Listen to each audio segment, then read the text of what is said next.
नमो अर्हन्ताणं नमो सिद्धाणं नमो आयर्याणं नमो अध्यायाणं नमो लोये सवसाहुणं।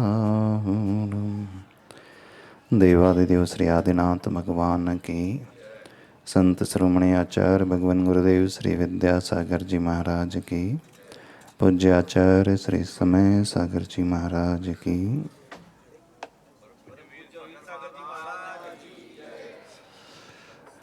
आज वर्तमान की सबसे बड़ी समस्या कौन सी है आप लोगों की?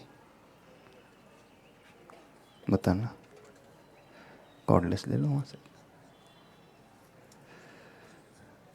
Over thinking.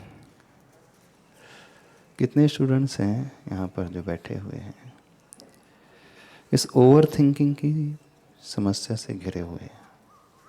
हाथ खड़े करें। जो है सो है उसे एक्सेप्ट करने में क्या परेशानी हो रही? जीवन में यदि हम आगे बढ़ना चाहते हैं,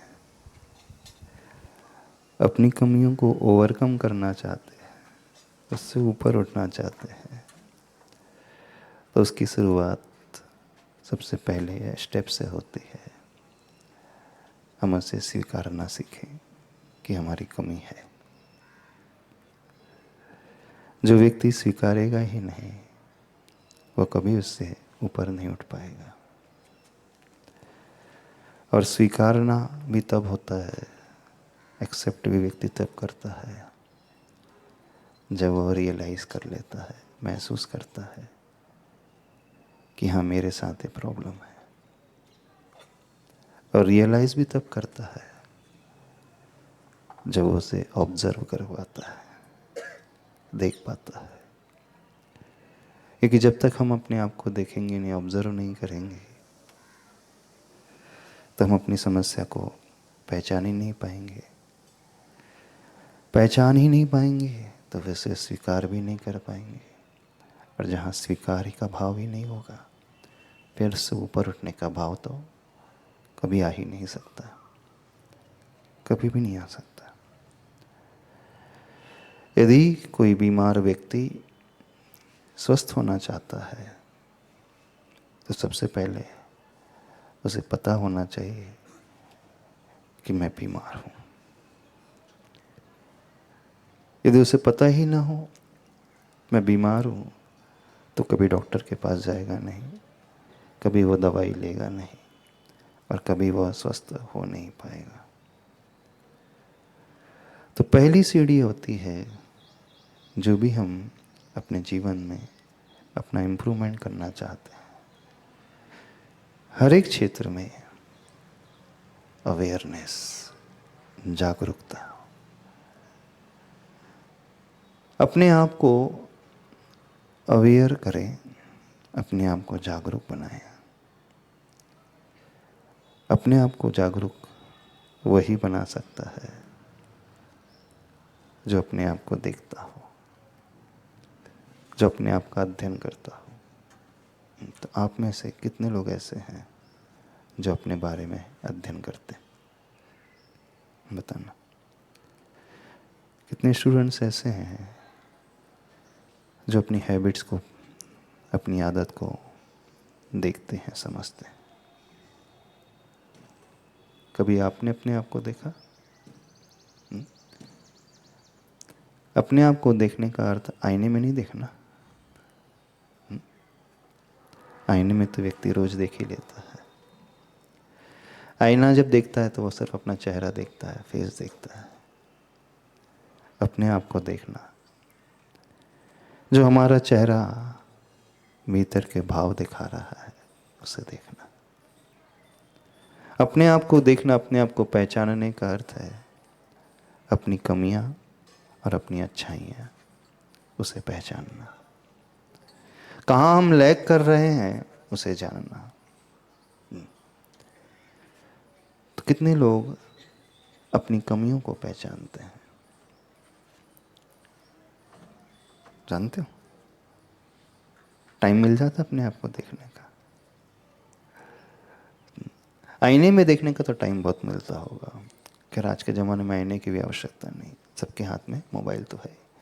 फ्रंट कैमरे से अपने आप को देख ही लेते होंगे, मोबाइल ऑन करके अपने बालों का श्रृंगार कर लेते होंगे, फेस को संभाल लेते होंगे, देखते हैं ना।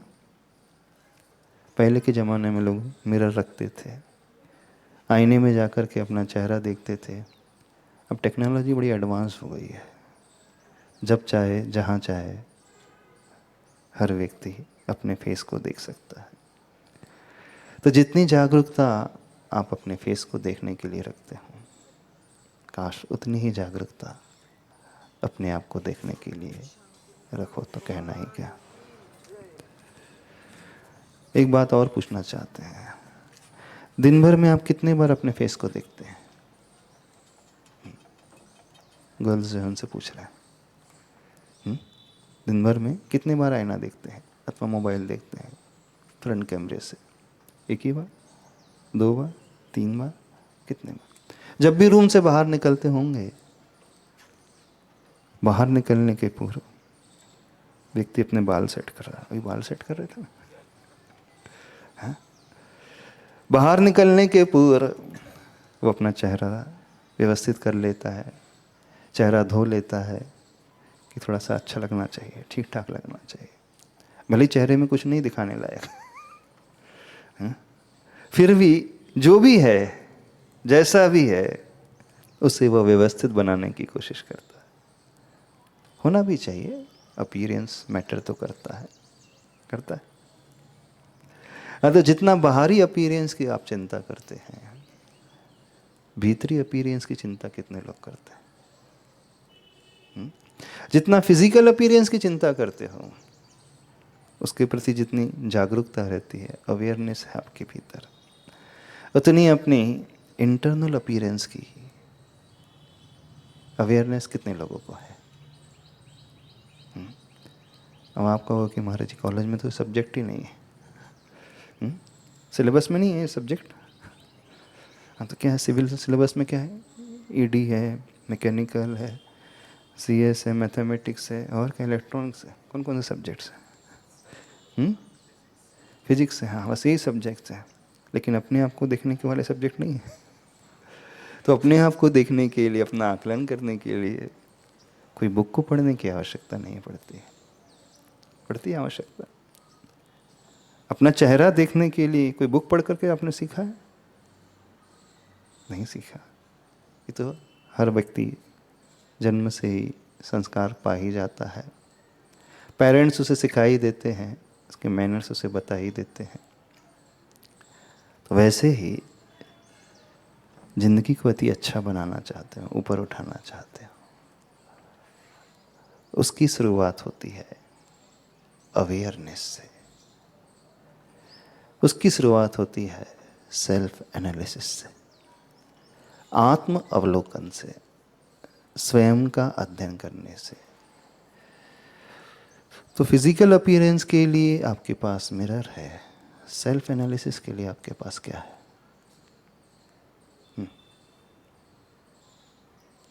कोई ऐसा इंस्ट्रूमेंट है जिससे आप अपना एनालिसिस कर सको? बिल्कुल है आपके पास, आपका ब्रेन है, आपका मस्तिष्क है, उसका प्रयोग करो थोड़ा सा। और क्या है? सोने को यदि गोल्ड को टेस्ट करना चाहते हैं तो उसके लिए कसौटी का पत्थर होता है। गोल्ड कितना प्योर है, सोना कितना शुद्ध है, कसौटी के पत्थर में कस करके उसे देखा जाता है, अथवा ब्रांड वैल्यू देखी जाती है, हॉलमार्क देखा जाता है। 916 हॉलमार्क है, इसका मतलब है गोल्ड बहुत प्योर है।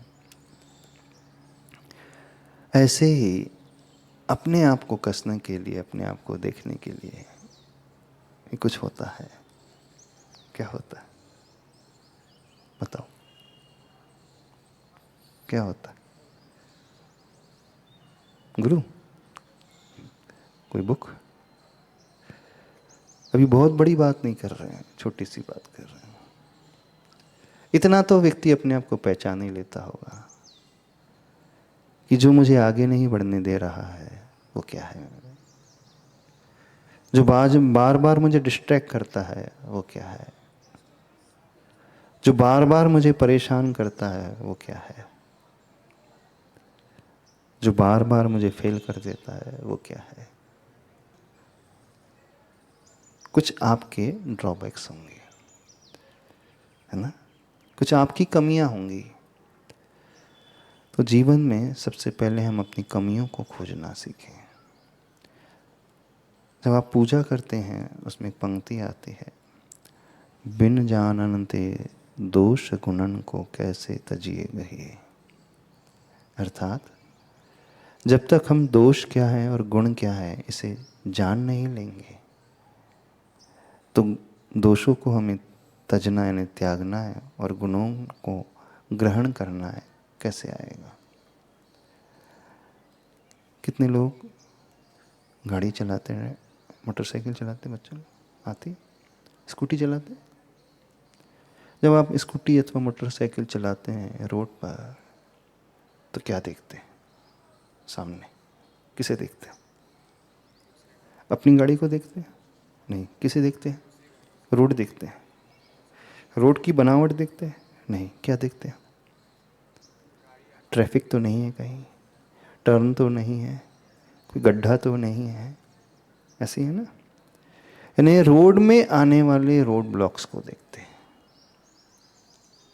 रोड को कोई नहीं देखता। कहा जाता है कि मैं रोड दुख करके चल रहा हूं, पर रोड को कोई नहीं देखता है, वो रोड ब्लॉक्स को देखता है।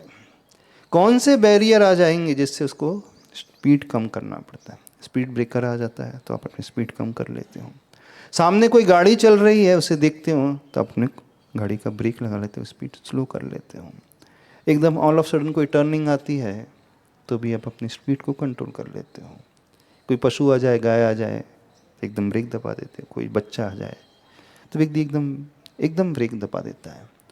तो वो किसे देखता है?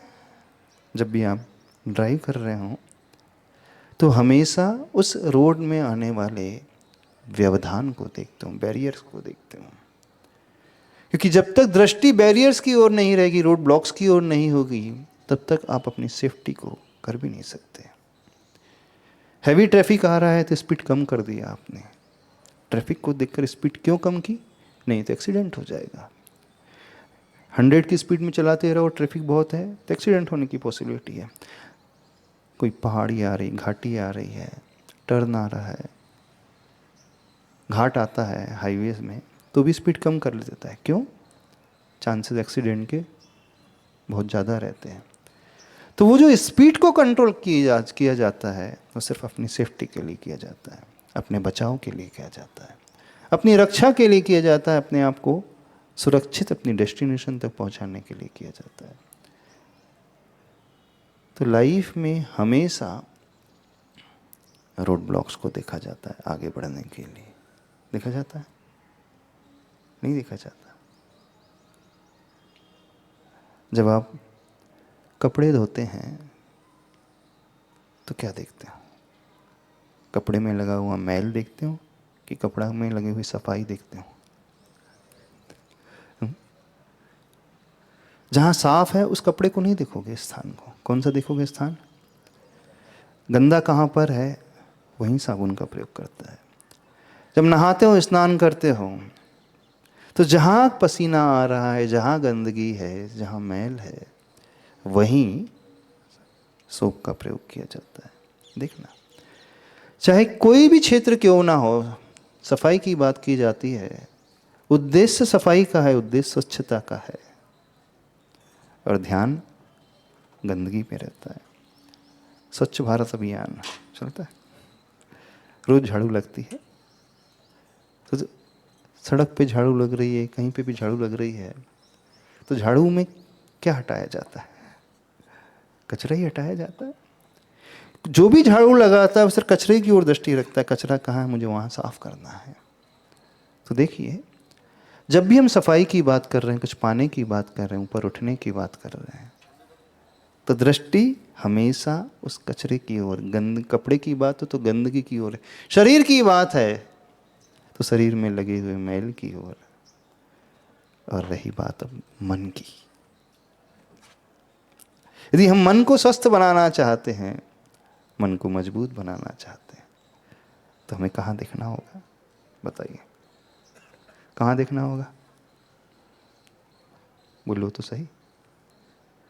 आप मन को एकदम पावरफुल बनाना चाहते हो, स्ट्रांग बनाना चाहते हो, किसी भी परिस्थिति में आप डिमोटिवेट ना हो पाए, तो कहाँ देखना होगा? तो मन में रहने वाली गंदगी को देखा जाता है, मन में रहने वाले कमियों को देखा जाता है। हमारे नेचर में क्या कमी है, स्वभाव में क्या कमी है, हम उसे देखते हैं। हम पाना चाहते हैं अपने अच्छे स्वभाव को, लेकिन दृष्टि कमी की ओर होती है, और कमी की ओर होती है तो उसे अलग किया जाता है। पानी को छाना जाता है तो कचरे को देखा जाता है। दूध को आप छन्ने से छानते हो तो उसमें कोई तिनका तो नहीं है, उसे अलग करते हो। तो देखना, दुनिया का कोई भी कार्य क्यों ना हो, आपकी डे टू डे एक्टिविटी में हर जगह आपकी दृष्टि कहाँ रहती है? उसमें रहने वाली कमी की ओर रहती है। तब कहीं जाकर के वो कचरा दूर हो पाता है, गंदगी दूर हो पाती है, मैल दूर हो पाता है। ऐसे ही अपने साथ भी है। अपने आप को देखने का अर्थ, एक बात और बड़ी सरल सी बता देते हैं। जब आप मिरर देखते हो, आईना देखते हो, आईने में अपना फेस देखते हो, फेस देखते हो कि फेस में लगाने रहने वाला कोई दाग देखते हो?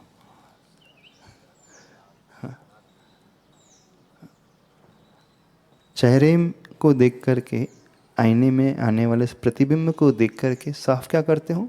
पूरा चेहरा साफ नहीं करते, जहाँ कोई दाग लगा हो तो उसे साफ करने की कोशिश करते हैं। कहा जाता है कि आप चेहरा देख रहे हो, लेकिन चेहरा कोई नहीं दिखता। दिखता वो उसमें रहने वाले धूल के कण, मिट्टी के कण, दाग के कण, मैल के कण। उस मिरर को देख करके वो साफ अपना चेहरा अथवा उस मैल को हटा करके सफाई करता है। और जब वो सफाई करता है तो पाता क्या है? स्वच्छ चेहरा पा जाता है। कपड़े धोते हो, मैल साफ किया, पाया आपने स्वच्छ कपड़ा, स्वच्छ वस्त्र। आपने झाड़ू लगाई, कचरा हटाया, पाया वहाँ पे स्वच्छ स्थान। लक्ष्य स्वच्छता का है, लक्ष्य ऊपर उठने का है, लेकिन दृष्टि हमेशा कंकड़ की ओर, मिट्टी की ओर, धूल की ओर, मैल की ओर होती है। ऐसे ही हम आप सबसे एक बात कहना चाहते हैं, यदि ज़िंदगी को ऊपर उठाना चाहते हो आप, तो जैसे डेली आप दिन में एटलीस्ट 2-3 बार तो मिरर देखते होंगे। 3 बार कितने लोग मिरर देखते हैं? हाथ खड़े करें। 2 बार, 3 बार। वैसे ही एटलीस्ट 2 बार अपने आप को देखना। अपने आप को देखने का अर्थ है अपनी उन कमियों को देखना। तो पहली सीढ़ी जिंदगी में यदि ऊपर उठना चाहते हो, हर क्षेत्र में आती है सेल्फ एनालिसिस की, सेल्फ ऑब्जर्वेशन की, स्वयं के आकलन की। अब जब हम सेल्फ एनालिसिस करने लगे, उसके पश्चात क्या होगा? अब हमें दिख जाएगा कि हमारे चेहरे पे कचरा है, हमें दिख जाएगा कि हमारे मन में कमी है, हमें समझ में आ जाएगा हमारे नेचर में कमी है, हमें समझ में आ जाए कि हमारी ये वीकनेस है। तो हम उसे एक्सेप्ट करेंगे, स्वीकार करेंगे, हाँ हम में है, बस हम उसे स्वीकार करेंगे। तो दूसरी स्टेप आती है एक्सेप्टेंस की, स्वीकारने की। हमने बात कही थी आपसे, बीमार व्यक्ति यदि स्वस्थ होना चाहता है तो पहले उसे पता होना चाहिए कि मैं बीमार हूँ। हम डॉक्टर के पास जाते हो, क्या डॉक्टर तुरंत आपको मेडिसिन दे देता है? नहीं। डॉक्टर जब क्या करता है, पहले डायग्नोस करता है, चेकअप करेगा, आपकी बीपी कितना है, शुगर कितनी है, हार्ट बीट कितनी चल रही है, टेम्परेचर कितना है, आपके शरीर में जो सिम्टम्स प्रकट हो रहे हैं उन लक्षणों को पकड़ता है, इन्हें डायग्नोस करता है। तभी तो डायग्नोस करने के पश्चात ही तो वो मेडिसिन प्रिस्क्राइब करता है। एक डॉक्टर भी एक मरीज को, एक पेशेंट को पहले डायग्नोस करता है, फिर उसके बाद दवाई देता है। तो डायग्नोस करने का अर्थ है एनालिसिस करना। अब हम अपने आप को एनालाइज करना सीखें। अब हमने एनालाइज कर लिया, हाँ ये हमारी स्ट्रेंथ है, ये हमारी वीकनेसेस है, समझ में हमें आ गया। दूसरी स्टेज, उसे हम एक्सेप्ट करें। कई लोग ऐसे हैं इस दुनिया में जो एनालाइज तो करते हैं लेकिन स्वीकारने को तैयार नहीं होते हैं कि मेरे भीतर एक कमी है। आप में से भी कई होंगे। स्वीकारने को तैयार हो जाते हो? बताइए, हो जाते हो कि नहीं होते? एक बीमार अपने आप को स्वस्थ मान ले तो जिंदगी में वो कभी स्वस्थ नहीं हो पाएगा। एक अस्वस्थ व्यक्ति अपने आप को स्वस्थ मान ले तो कभी वो स्वस्थ नहीं हो पाएगा, क्योंकि उसकी धारणा ही गलत है। अस्वस्थ तो स्वस्थ तब होता है जब वो स्वीकारता है कि मैं बीमार हूं। हाँ, शरीर की बीमारी तो व्यक्ति डायग्नोस करने के पश्चात स्वीकार लेता है, लेकिन जब बात मन की बीमारी की आती है, कितने लोग स्वीकारते? स्वीकारते हो? पागल कभी नहीं स्वीकारता कि मैं पागल हूं। जितने भी साइकेट्रिस्ट यानी साइको वाले पेशेंट होते हैं, जिन्हें मानसिक बीमारी होती है, कभी स्वीकारने को तैयार ही नहीं था कि मुझे बीमारी है। तैयार होता है? नहीं होता। वो मानते हैं, वो तो बोलता मैं तो फर्स्ट क्लास मस्त हूं, मुझे कुछ हुआ ही नहीं। आप देखना जितने भी साइको वाले पेशेंट होते हैं, जिन्हें एंग्जाइटी की समस्या है, डिप्रेशन की समस्या है, स्ट्रेस लेवल बहुत बड़ा हुआ है, उनसे कहो थोड़ा थोड़ा साइकिक प्रॉब्लम लग रहा है आपका। यदि हम आपसे कह दें आप में से कुछ बच्चों का हमें साइकिक प्रॉब्लम लग रहा है, तो क्या कहोगे आप? हमें तो नहीं है, हम तो फर्स्ट क्लास है, बढ़िया अच्छे। एक सबसे बड़ी समस्या, जब मानसिक बीमारी की बात आती है तो 90% लोग स्वीकारने को तैयार नहीं होते कि हमें कोई बीमारी है। साइकोलॉजी में यही होता है, मनोविज्ञान में यही होता है। और इसलिए मानसिक पेशेंट कभी स्वस्थ नहीं होता अधिकतर, क्योंकि अंदर से उसका हृदय एक्सेप्ट ही नहीं करता कि मैं बीमार हूं। तो दूसरी स्टेप आती है, जो भी हम में कमी है हम उसे एक्सेप्ट करना सीखें। अब उसके बाद तीसरी स्टेज आएगी। क्या? डॉक्टर के पास गए, डॉक्टर ने चेकअप किया, डायग्नोस करके बता दिया, हमने स्वीकार लिया। अब तीसरी स्टेप आती है, हमें स्वस्थ होना है तो डॉक्टर जो दवाई देगा हम उसे ग्रहण करेंगे। तीसरी स्टेप आती है उसकी रेमेडीज, उसकी दवाई।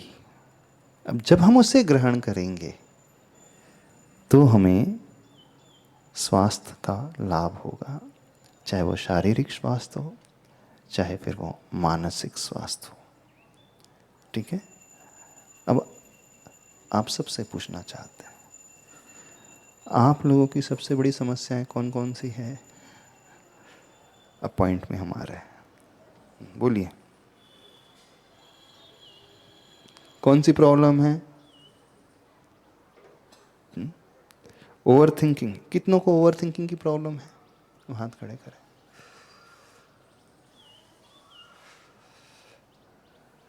शायद सबको ही है। हाँ, ये यूनिवर्सल प्रॉब्लम है। हाँ, वैश्विक प्रॉब्लम है, सबके साथ प्रॉब्लम। ओवर थिंकिंग का अर्थ क्या? बहुत ज़्यादा सोचने वाला व्यक्ति बहुत ज़्यादा सोचता ही रहता है। सोचते रहते हैं। अच्छा, हम उस समस्या को समझे उससे पूर्व एक और बात आती है, उसका रूट कॉज क्या है, कारण क्या है, ओवर थिंकिंग का अर्थ सिंपल लैंग्वेज में कहें तो बहुत ज़्यादा वो सोच ही रहा है, दिन भर वो सोचते ही रहता है। आप भी पढ़ने बैठते होंगे, पढ़ते कम होंगे, सोचते ज़्यादा होंगे, ये ना? कोई भी बुक खोली और सोचना शुरू कर दिया। अब क्या क्या सोचते रहते हो पता ही नहीं चलता, बहुत ज़्यादा सोचते रहता है। कौन हमें बताएगा उसका रूट कॉज? शेष आप बताओगे? ओवर थिंकिंग का रूट कॉज क्या है? बताओगे कि नहीं? खड़े करके बताना। इधर आ जाओ, थोड़ा सा सामने आ जाओ। हाँ,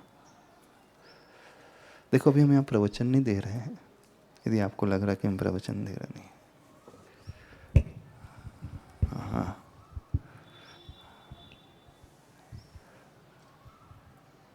अभी भी थिंक ही कर रहा हूँ मैं।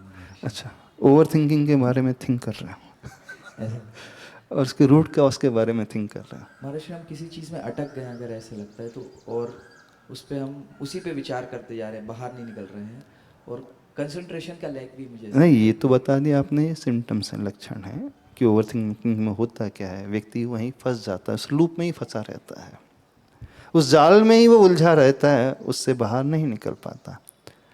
प्रश्न यहाँ पर यह है कि व्यक्ति ओवर थिंकिंग के ट्रैप में फंसता क्यों है? क्योंकि जब तक हम रूट कॉज एनालिसिस नहीं करेंगे, हम कारण नहीं समझेंगे, तो कार्य भी तो अच्छा नहीं हो सकता। हाँ, फंसते तो बहुत सारे, सभी लोग फंसते हैं। फंसते क्यों फंसते हो? महाराज, मेरे पास भी इसका जवाब नहीं है। अरे, मतलब कारण क्या है ओवर थिंकिंग का? कारण क्यों क्या ओवर है? थिंकिंग होती है? बच्चों को ओवर थिंकिंग होती है, सबको? क्यों ओवर थिंकिंग होती है? हाँ, खड़े करके बोलो तो। जो हम कार्य करते हैं उसका आउटपुट अगर गलत हो गया तो हाँ, क्या होगा, उसका डर रहता है मन में। Fear of uncertainty.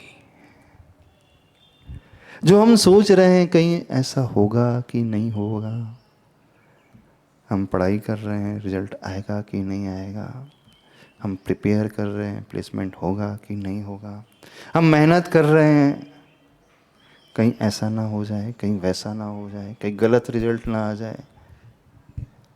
एक सबसे बड़ा कारण होता है अनसर्टेनिटी का। क्या होगा? मेहनत तो कर रहे नो डाउट, लेकिन उसका परिणाम कितने परसेंट सही निकलेगा? अनसर्टेनिटी। और दूसरा कारण क्या है? बोलिए, और क्या कारण होता है आपकी लाइफ में? ओवर थिंकिंग के ट्रैप में आप क्यों फंसते हो? हाँ, आपने कहा एक्सपेक्टेशन बहुत ज़्यादा हो जाती हैं, अपेक्षाएं बहुत ज़्यादा पैदा हो जाती हैं, इस कारण ओवर थिंकिंग फंस जाते हैं। तो अपेक्षा क्यों पैदा हो जाती? हम्म? नहीं, अपेक्षाएं क्यों, कैसे पैदा हो रही हैं? कई बार एक्सपेक्टेशन कंपैरिजन से पैदा हो जाती है ना? दूसरों से कंपेयर करना शुरू कर देता है व्यक्ति, दूसरों को देखना शुरू कर देता है व्यक्ति। उसका तो प्लेसमेंट इतना जल्द अच्छा हो गया, जल्दी हो गया, हमारा तो हुआ नहीं। उसके तो इतने मार्क्स आ गए, हमारे आए नहीं। वो इतना अच्छा परफॉर्म कर पा रहा है, मैं कर नहीं पा रहा हूँ। तो कंपेयर करने लगता है, फिर उस जाल में वो उलझता चला जाता है। और भी कोई कारण है? सोचो सोचो, और क्या कारण हो जाता है? आप आनंद में क्यों नहीं रह पाते हैं?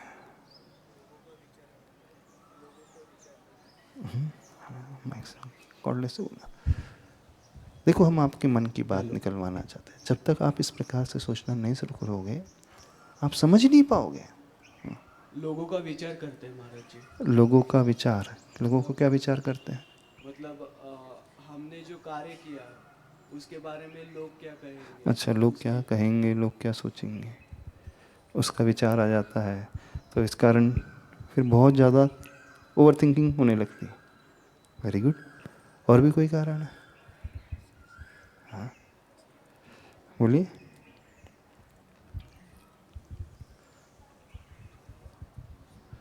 तुम्हारे हम बहुत अच्छे से दिखाने के लिए। हाँ, परफेक्टनेस, परफेक्टनिज्म, परफेक्ट पना मुझ पर आना चाहिए, मुझ में आना चाहिए। अब वो कैसे आएगा, कैसे आएगा, कैसे आएगा, कैसे आएगा? तो फिर वो उसी बारे में सोचते रहता है, सोचते रहता है। और भी कोई कारण? नमस्ते गुरुदेव जी। हम अपनी ही क्षमताओं से अनभिज्ञ होते हैं और जो नहीं है उसकी काल्पनिक उड़ानों में उड़ते रहते हैं, और जब एकदम से अपेक्षा भंग हो जाती है तो धक्का बैठ जाता है और इससे फिर हम लोग दुखी हो जाते हैं। अच्छा, काल्पनिक उड़ानों में उड़ते रहते हो और उसके अनुसार कर नहीं पाते तो फिर दुखी हो जाते हो, फिर बार बार सोचते रहते हो, फिर ये सिलसिला जारी होता है। सिलसिला चलते ही रहता है। पास्ट में कुछ हमारे साथ घट गया हो, हमने कोशिश की है और हम सफल नहीं हो पाए, जो हमने सोचा था वैसा नहीं मिल पाया, है ना। एक बार हम थोड़ा सा फेल हो गए अथवा अंडर परफॉर्म कर लिया, हो गया हमसे, तो फिर बार बार वही विचार आने लगता है, लास्ट टाइम ऐसी गलती हो गई थी, अब कहीं ऐसा ना हो फिर से ऐसा हो जाए, ऐसा बार बार विचार आता है। तो ऐसे बहुत सारे कारण हैं व्यक्ति के जीवन में कि वो उस ओवर थिंकिंग के लूप में पहुंचता चला जाता है, उसमें वो फंसता चला जाता है। तो कैसे वर्क करता है ये ओवर थिंकिंग पैटर्न जो है, थोड़ा सा हम उसे समझ लें अच्छे से। पहले कैसे हमारे मस्तिष्क में वो क्रियाएं होती रहती हैं, उसको हम पहले एनालाइज अच्छे से कर लें। तो कोई एक ट्रिगर पॉइंट आ जाता है हमारी लाइफ में, कोई भी एक ट्रिगर पॉइंट, किसी ने कुछ कह दिया अथवा बहुत ज़्यादा एक्सपेक्टेशन हमारे मन में पैदा हो गई, अथवा कोई बड़ा डिसीजन हमें लेना है लाइफ का, अथवा कोई बहुत बड़ा वर्कलोड आ रहा है, अथवा कोई बहुत कठिन परिस्थिति आने वाली है, ऑल ऑफ सडन आ गई है, अथवा सामने वाले ने बहुत बड़ी एक्सपेक्टेशन हमसे रख दी। बहुत सारी ऐसी सिचुएशन बन सकती है, बन जाती है, जब व्यक्ति का माइंड जो है उसी में उलझता चला जाता है। फिर जब ये स्टेप आती है, फिर उसके बाद दूसरी सीढ़ी आती है, फिर वो सोचना शुरू होता है यदि ऐसा नहीं हुआ तो फिर क्या होगा, यदि वैसा हो गया तो फिर क्या होगा, ये ना। फिर उसके बाद क्या होता है, फिर उसके बाद वो इमोशनली इम्बैलेंस होने लगता है, उसके इमोशंस, उसके भाव उसके कंट्रोल में नहीं रहते, फिर वो एंजाइटी की ओर, चिंता की ओर जाने लगता है। फिर उससे थोड़ा सा तनाव पैदा होने लगता है, स्ट्रेस पैदा होने लगता है।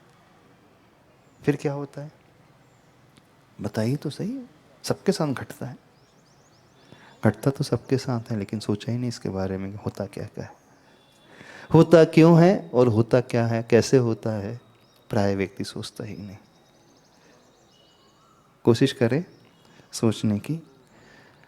तो ऐसे ऐसे फिर इमोशंस, एंजाइटीज के, स्ट्रेस के, टेंशन के, दबाव के, दूसरों की अपेक्षाओं की, यदि वो उतना कैपेबल नहीं है तो फिर उसे निराशा घेरने लगती है ना। उदासीपना उसके भीतर छाने लगता है, एक डर का भाव पैदा होने लगता है। फिर पेरेंट्स क्या सोचेंगे, मेरे कलीग्स वो क्या कहेंगे, दुनिया वाले लोग क्या करेंगे, मैं तो वैसा कर नहीं पा रहा हूँ। फिर अंदर ही अंदर वो एक कॉम्प्लेक्स में ग्रसित होने लगता है, एक दीनता का भाव उसे पकड़ने से लगता है, दीनहीन वो होने लगता है, निराशा से वो फंसने लगता है। फिर वो एक चक्कर में आ जाता है, एनालिसिस पैरालिसिस में आ जाता है। एक वर्ड आता है साइकोलॉजी में, एनालिसिस पैरालिसिस। पैरालिसिस का अर्थ होता है लकवा लग जाना। तो लकवा जब लगता है तो क्या हो जाता है, उसकी बॉडी कहीं काम ही नहीं कर पा रही, वो पोर्शन उस प्रकार से वर्क ही नहीं कर पा रहा, तो वहीं स्टक होकर के वो रह जाता है, यानी डिसीजन ही नहीं ले पा रहा वो, सही है नहीं है, कहीं ऐसा नहीं कहीं वैसा नहीं। तो ये पूरा का पूरा एक साइकिल ओवर थिंकिंग का चलता है, और कहाँ आकर के रुक जाता है, इनडिसिसिवनेस में वो आ जाता है, एनालिसिस पैरालिसिस स्टेज में वो आकर के फंस जाता है, और फिर उसी के अंदर वो घूमते रहता हमेशा। और एक दिन नहीं, 2 दिन नहीं, न जाने कितने दिनों तक वह उसी में उलझा रहता है।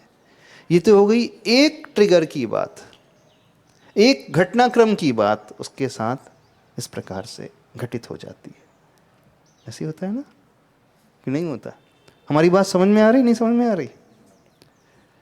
तो हमें क्या समझना है, ये सब अभी डायग्नोस चल रहा है, ओवर थिंकिंग बीमारी का निदान चल रहा है। सबसे ज़्यादा खर्चा डायग्नोस में होता है आज के ज़माने में।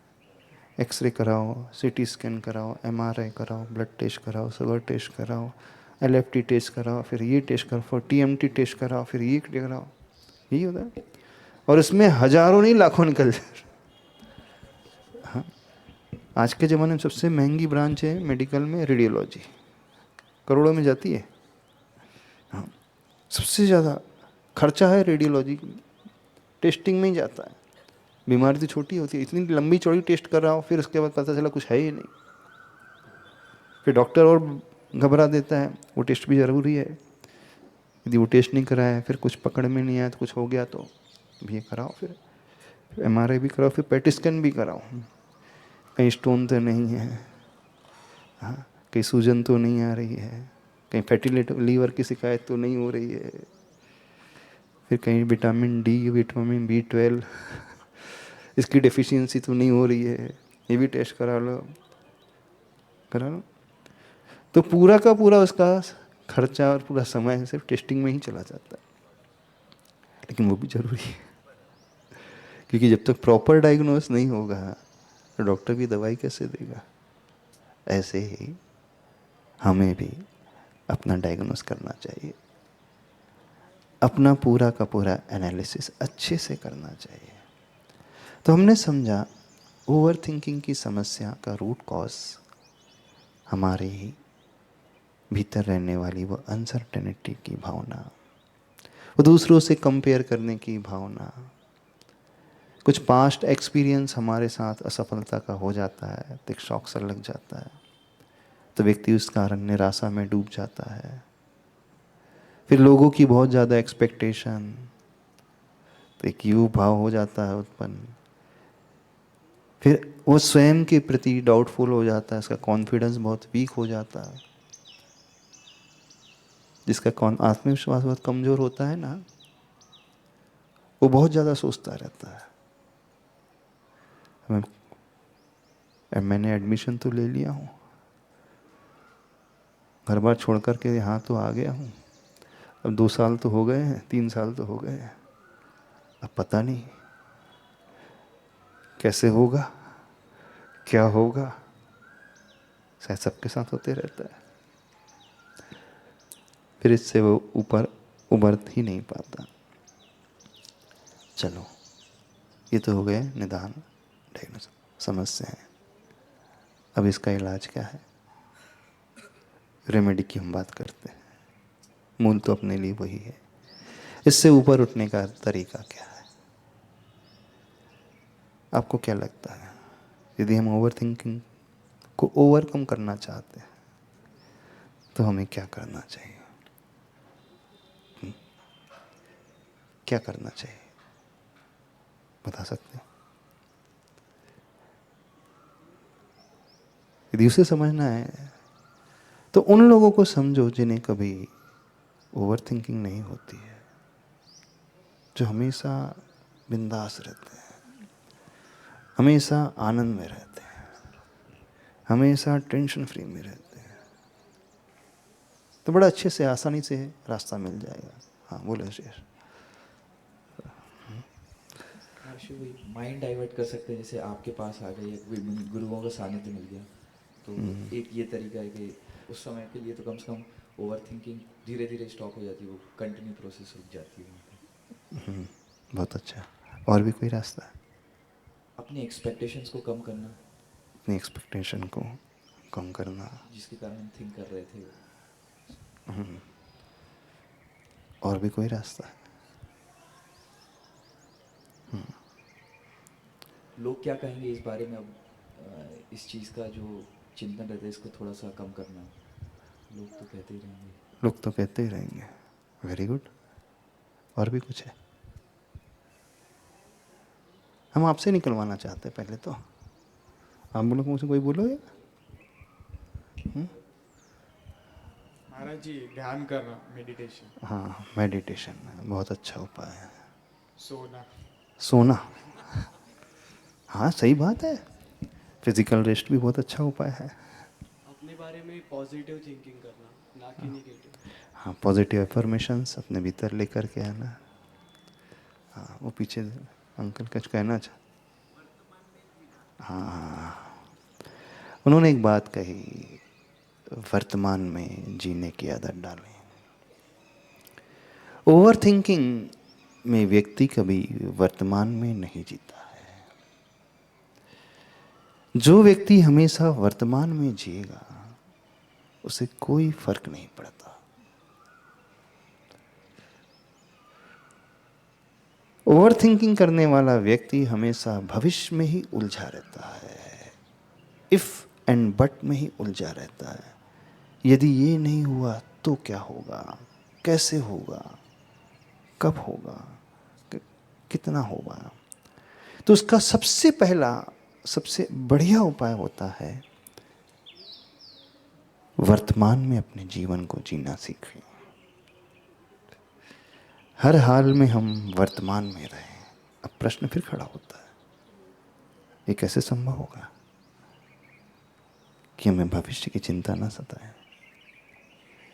ये कैसे संभव होगा कि हमारे मन में अपेक्षाएं पैदा ना हो? ये कैसे संभव होगा कि हम इधर उधर की बातें ना सोचें, हम हमेशा वर्तमान में आ जाएं? उपाय तो वर्तमान से होकर के ही निकलता है। और वर्तमान में रहने का अर्थ है, जो व्यक्ति कर्म सिद्धांत पर विश्वास करता है, जो व्यक्ति अपने पुण्य पाप पर विश्वास करता है, तो ये तो धर्म के हिसाब से और वर्तमान के हिसाब से, आज के हिसाब से, जो व्यक्ति अपना इस प्रकार से आकलन करता है, अपनी क्षमताओं को पहचानता है, जो व्यक्ति यह देखता है कि कितना मेरे कंट्रोल में है और कितना बियॉन्ड माय कंट्रोल, कितना मैं अपने जीवन में कर सकता हूं और कितना मेरे हाथ में है ही नहीं। जो व्यक्ति मेडिटेशन करने की आदत डाल लेता है, ध्यान का अभ्यास शुरू कर लेता है, वो व्यक्ति धीरे धीरे वर्तमान में जीने का आदी हो जाता है। अब प्रश्न यहाँ पर ये आ रहा है, ये तो होना चाहिए, लेकिन हर व्यक्ति ऐसे जीते नहीं है। अब हम उस लूप में फंस ही चुके हैं। जो समझदार व्यक्ति होता है वो तो उस लूप में फंसता ही नहीं है। उसे पता है कि कैसे ज़िंदगी जीना चाहिए, कैसी सोच बनाना चाहिए, क्या करना चाहिए। लेकिन बात उस स्टेज की है, उन लोगों की है जो यहाँ आ ही चुके हैं, और 99% यही है, इसी स्टेज में है, सब फंस चुके हैं। तो इससे हम कैसे निकलें, अब उन उपाय की अपन बात करने की कोशिश करते हैं। तो क्या करें? सबसे पहले यदि हम ओवर थिंकिंग की ओर जा रहे हैं तो सबसे पहले अपने माइंड में कहें स्टॉप, नहीं मुझे इससे आगे नहीं बढ़ना है। उसके बाद नेम दैट थिंकिंग, लिखे पेपर में कि मेरे मन में ये थिंकिंग आ रही है, मेरे मन में ये विचार आ रहा है, मेरे मन में बहुत सारे इफ एंड बट के विचार आ रहे हैं, मेरे मन में उस डिसीजन को लेकर के डिलेमा हो रहा है, मेरे मन में भविष्य की बहुत ज़्यादा चिंता का भाव आ रहा है, अथवा मेरे मन में दूसरे लोग क्या सोचेंगे क्या कहेंगे ये भाव आ रहा है, तुरंत एक पेपर में लिख दें। जैसे हम उसे लिखते हैं तो हम उस फेज से निकल करके वर्तमान में आने लगते हैं। ये थोड़ा सा अभ्यास करना होगा, प्रैक्टिस करना होगा। जब आपको लग रहा है कि बहुत ज़्यादा हम टेंस्ड हो रहे हैं, उस चिंता के लूप में फंस रहे हैं, तो तुरंत उसमें ब्रेक लगाएं, डीप ब्रीदिंग करें, गहरी सांस लें। जैसे ही हम डीप ब्रीदिंग करते हैं हमारा ब्रेन का जो सिस्टम है वो अपनी श्वास की ओर आता है, यानी हमारा डाइवर्शन हो जाता है। समझना, इमीडिएटली हम क्या कर सकते हैं, कैसे कर सकते हैं? अपनी श्वास की ओर ध्यान देना शुरू करें। अथवा एक टर्म आता है, बड़ा इफेक्टिव टर्म आता है साइकोलॉजी में, ग्राउंडिंग टेक्निक। क्या करना? अपनी 5 सेंसेस का प्रयोग करना है। 5 चीज छू करके देखना है, टच करके देखना है, हाँ कैसा है, मुझे फील हो रहा है, ठंडा है, गर्म है, चिकना है, खुरदुरा है, सॉफ्ट है, हार्ड है, टच करो। 5 चीज़, जैसे ये टच किया, बुक टच की, ये टच किया। अब हम तुरंत अपने मन को जो लूप में फंसा हुआ था माइंड को, वहाँ से निकाल करके यहाँ लेकर के आ रहे, यानी हमने डाइवर्जन दे दिया एकदम। 5 चीज़ों को टच करो, 4 चीज़ों को देखने की कोशिश करो और मार्कर करो। हाँ ये मैरून कलर है, ये ग्रीन है, ये वॉच है, ये स्पेक्ट्स है। 3 लोगों की आवाज़ सुनो। 5 4 3 2 1। हम 5 इंद्रियों का प्रयोग कर रहे हैं। 5 वस्तुओं को हमने देखा, 4 को हमने 5 को हमने छुआ, 4 को हमने देखा, 3 लोगों की आवाज़ हमने सुनी। ये इसकी आवाज़ है, उस फ्रेंड की आवाज़ है, बिना उसे देखे। 2 वस्तु को हमने टेस्ट लिया, स्वाद लिया, और 1 को हमने सूंघ करके देखा। यानी हमने अपने मस्तिष्क को उस लूप से हटा करके इसमें लेकर के आ गया। आपके पास नोटबुक है, हाँ 5 सब्जेक्ट की बुक खोलना, हाँ ये है, इसमें ये लिखा है। यानी हमारा जो उधर फंसा हुआ मन था एकदम से हट करके यहाँ पे आ गया। समझ रहे हो हम क्या कह रहे हैं? नहीं समझ रहे? अथवा बड़ा इजी तरीका है, ठंडा पानी लेना, अपनी आंखों में डाल लेना, अथवा बर्फ होता है ना, उसे टच करना, हथेली में रखना। अब आपका माइंड जो है उधर से हट जाएगा। इंस्टेंट क्या करना है, इंस्टेंटली आप क्या कर सकते हो? आपने इंस्टेंटली ये कार्य किया, अपने मन को वहाँ से हटाया। अब जो है डीप ब्रीदिंग करके थोड़े से ध्यान का अभ्यास करने की कोशिश करना। और कुछ नहीं आता है, सिर्फ ओम की चैंटिंग करना। अथवा जिन भगवान के प्रति आपकी गहरी श्रद्धा है, जिनके पास आप रोज जाते हैं, जिनके दर्शन करके आप एकदम हल्का फील करते हैं, बहुत अच्छा लगता है, उन भगवान का नाम लेना शुरू कर देना और उनके प्रति ग्रेटिट्यूड के भाव से भरना शुरू कर देना। ये तो हो गया इमीडिएट। अब इसे रेगुलरली अपने लाइफ में इम्प्लीमेंट करना। अब रेगुलरली एक जो सबसे इफेक्टिव तरीका होता है, जो व्यक्ति जितना ज़्यादा ग्रेटिट्यूड के भाव से भरा हुआ होता है, उपकारी को याद करता है, क्रेडिट उन्हें देता है, उसके परिणाम हमेशा बहुत निर्मल बने रहते हैं, उससे ज़्यादा टेंशन नहीं होगा। जो व्यक्ति हमेशा करुणा की भावना से, धर्म की भावना से भरा हुआ होता है, वो बहुत जल्दी अपने आप को वहां लेकर के आता है। यानी वो अपनी सोच को कैसा बनाएगा? जो है सो है, मैं उसे एक्सेप्ट करता हूं।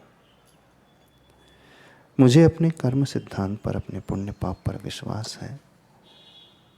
मैं एक लिमिट तक ही कर सकता हूं, उसके बाद मैं नहीं कर सकता हूं।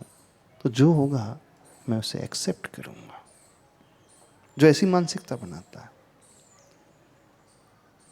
समझना। एक और बढ़िया तरीका बताते हैं, be always prepare for the worst. अधिक से अधिक हमारे साथ क्या हो सकता है, अधिक से अधिक हमारा कितना नुकसान हो सकता है, अधिक से अधिक कितनी कठिनाई हमें फेस करना पड़ सकता है। जब हम अपने ब्रेन में ये थॉट प्रोसेस पहले ही ला लेते हैं तो हमारा ब्रेन प्रिपेयर हो जाता है, तैयार हो जाता है। और जब ब्रेन तैयार होता है तो सिचुएशन हमें हराएगी नहीं, क्योंकि हमने पहले ही देख लिया था उससे। जो जाने हुए शत्रु को फेस करता है तो उसे ज़्यादा कठिनाई नहीं होती है, अनजान शत्रु से ज़्यादा कठिनाई होती है।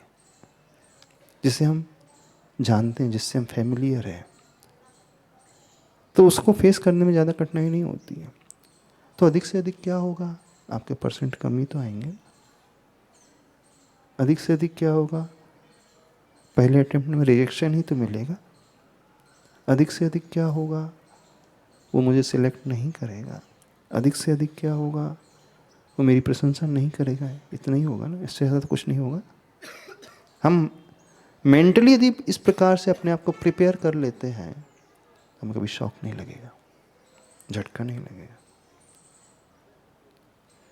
देखना, वे बच्चे ज़्यादा ओवर थिंकिंग नहीं करते जो एवरेज स्तर के होते। ठीक है, अपना तो कैलिबर इतना है। जो थोड़े से ऊपर के हो जाते हैं ना, तो वो झूलने लगते हैं। यानी आप अपने क्षमताओं को पहचाना ना सीखो, अपने कैलिबर को पहचाना ना सीखो, कितना है उसके अनुसार करें। अब मेरा स्टेमिना इतना है, मेरा कैलिबर इतना है, इतना ही हो सकता है, ज़्यादा क्यों लोड लेना, ज़्यादा क्यों उलझना। जब आप ध्यान करें, मेडिटेशन करें, तो डेली एक हैबिट बनाएं पॉजिटिव एफर्मेशन की। उस भावना से अपने आप को भरना शुरू करें, क्योंकि जो व्यक्ति रेगुलर पॉजिटिव एफर्मेशन भाता है, अंतरंग से उस प्रकार की भावनाओं को भाता है, तो उसका सबकॉन्शियस माइंड ट्रेन होने लगता है। फिर ऐसी वो एनर्जी को अपने आप अट्रैक्ट करने लगता है, ऐसे लोगों को अपने आप अट्रैक्ट करने लगेगा। ओवर थिंकिंग के लूप से यदि बचना चाहते हो तो एक जो आपकी हॉबी है उसके अनुसार अपना कार्य करना अवश्य शुरू करें। उससे आपका माइंड रिलैक्स रहेगा। समझ में आ रहा है? नहीं समझ में आ रहा? पर इसमें से कुछ एक्टिविटी रेगुलर इंप्लीमेंट करना होगा। क्या? एक तो एक मंत्र की चैंटिंग, थोड़ा सा मेडिटेशन, और एक ग्रेटिट्यूड जर्नल बनाना सीखो। रोज अपने जीवन में उन उपकारी को याद करना सीखो जिन्होंने आपकी हेल्प की है। उनको याद करो, अपने गुरु को याद करो, अपने प्रभु को याद करो, उन्हें धन्यवाद दो। और प्रेयर का एक बहुत अच्छा मीडियम होता है व्यक्ति की सहन शक्ति बढ़ाने का। प्रार्थना, प्रभु की प्रार्थना, गुरु की प्रार्थना, अथवा वो प्रार्थना जो आपको मोटिवेट करती है, वो लाइन, वो पंक्तियां जो आपको संभालती हैं। बार बार उन चंद पंक्तियों को दोहराना सीखो और थोड़े से धर्म का अवलंबन लेकर के इस पर विश्वास करो। समय से पहले और भाग्य से ज़्यादा किसी को कुछ नहीं मिलता।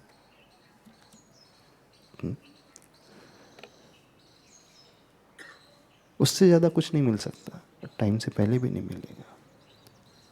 हम कितनी भी मेहनत कर लें, इसका अर्थ अकर्मण्य नहीं बनना। सारी एफर्ट्स लगाने के पश्चात जब रिजल्ट आपके अनुकूल नहीं आ रहा, तब ये सोचना, बहुत मेहनत की आपने फिर भी आपके अनुरूप नहीं हो रहा है। ये थॉट प्रोसेस जिसे कहा जाता है विपाक विचय धर्म ध्यान। मेरे भाग्य में जितना उतना ही मिलेगा, मैं कितना भी कर लूँ उससे ज़्यादा नहीं मिलेगा, क्योंकि हर एक व्यक्ति का भाग्य अलग अलग होता है। आपने देखा होगा आपके कॉलेज में कुछ बच्चे एवरेज स्तर के होंगे लेकिन बहुत अच्छा परफॉर्म करते हैं बाद में लाइफ में। जो टॉपर्स होते उतना नहीं कर पाते, देखा होगा ना, आपने सीनियर्स को उठा कर देखना, उसके बाद उसके पास कैलिबर है, टैलेंट है, फिर भी उसका पैकेज उतना नहीं है, और जो एक एवरेज स्तर का था उसका पैकेज ज़्यादा हो जाता है। देखा होगा ना, ऐसे कई बच्चे मिलेंगे। तो क्यों ऐसा, क्यों ऐसा? इसलिए कि जो आज यहाँ एवरेज दिखता है रियल लाइफ में वो आउट परफॉर्म भी कर जाता है। ऐसा इसलिए एवरेज भले ही है लेकिन उसका पुण्य बहुत तीव्र है। ऐसा इसलिए कि आज एवरेज है लेकिन उसने हमेशा अपने आप की लर्निंग कैपेसिटी को बढ़ाया है, हमेशा वो नया नया सीखता रहा है, इसलिए वो अपग्रेड करता गया, आगे बढ़ गया। ये भी कारण हो जाता है। तो जिंदगी में this is not the end of my life, ये ज़िंदगी का मेरा अंत नहीं है, इसके बाद भी बहुत कुछ है। यहीं सब कुछ समाप्त नहीं हो जाता, इसके बाद भी बहुत सारी अपॉर्चुनिटी है। समझ रहे हो कि नहीं? क्या करना? ये थॉट प्रोसेस बनाना शुरू करो। बहुत सारी अपॉर्चुनिटीज आते रहती है, एक नहीं तो दूसरी आ जाएगी। इससे क्या बेनिफिट होता है? जब ये हम सोच बनाते हैं तो हम अपनी एनर्जी को नेगेटिविटी में ड्रेन नहीं करते हैं, हम अपने एफर्ट्स को नेगेटिविटी में ड्रेन नहीं करते, सुखाते नहीं। हम अंदर से भरे हुए होते हैं और अच्छे क्षेत्र में उसका प्रयोग कर सकते हैं। उस समय हम प्रोडक्टिव होते हैं, उस समय हम क्रिएटिव होते हैं, उस समय हम नया कुछ अच्छा कर सकते हैं। ये इसी सोच के माध्यम से, यानी उस मेडिटेशन के माध्यम से, उस पॉजिटिव एफर्मेशन के माध्यम से, उस मंत्र की चैंटिंग के माध्यम से, उस ग्रेटिट्यूड के माध्यम से, उस भाव के माध्यम से, और अपने इष्ट के प्रति समर्पण का भाव, प्रेयर का, प्रार्थना का भाव, और इसके बाद अपना वो भाग्य भी तो है, कर्म सिद्धांत भी तो, जैसा है मैं जितना मिलेगा समय से मिल जाएगा, और जो मुझे मिला है मैं उसे एक्सेप्ट करता हूँ सर। यानी जो है सो है। अब बात है कि नहीं, वर्तमान में कैसे जिए? वर्तमान में जीने का तरीका जो है सो है, हम उसे स्वीकारते हैं। जो होगा उसे भी हम स्वीकारेंगे, जो हो सो हो उसे भी हम स्वीकारेंगे। ये मानसिकता बनाए।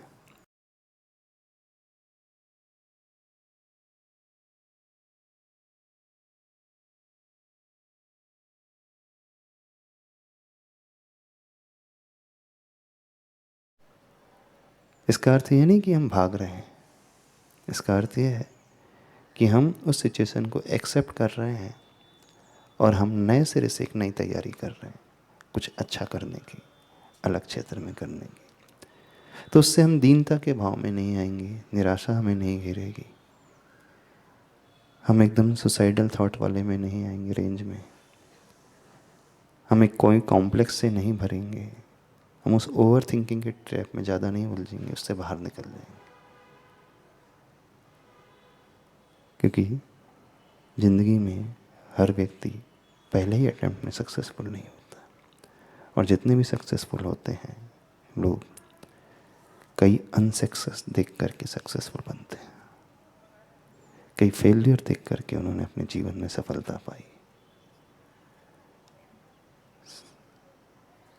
समझ में आया? तो उस ओवर थिंकिंग के ट्रैप्स से कैसे निकले, उस ओवर थिंकिंग ट्रैप का रूट कॉज क्या होता है, उसको कैसे एनालाइज करें, कैसे डायग्नोस करें, और क्या हमारे भीतर रेमेडी होना चाहिए ताकि हम अपने जीवन को बहुत बेहतर अच्छा बना सकें। ठीक है, वैसे लाइफ स्टाइल भी उस प्रकार की बनाना सीखें। अच्छी प्रॉपर स्लीप, अच्छी नींद, अच्छा फूड हैबिट, अच्छी हैबिट, ये कुछ तरीके होते हैं, इसके माध्यम से फिर हम जीवन को सुव्यवस्थित बना लेते हैं। कोई डाउट तो नहीं? बोले महावीर भगवान की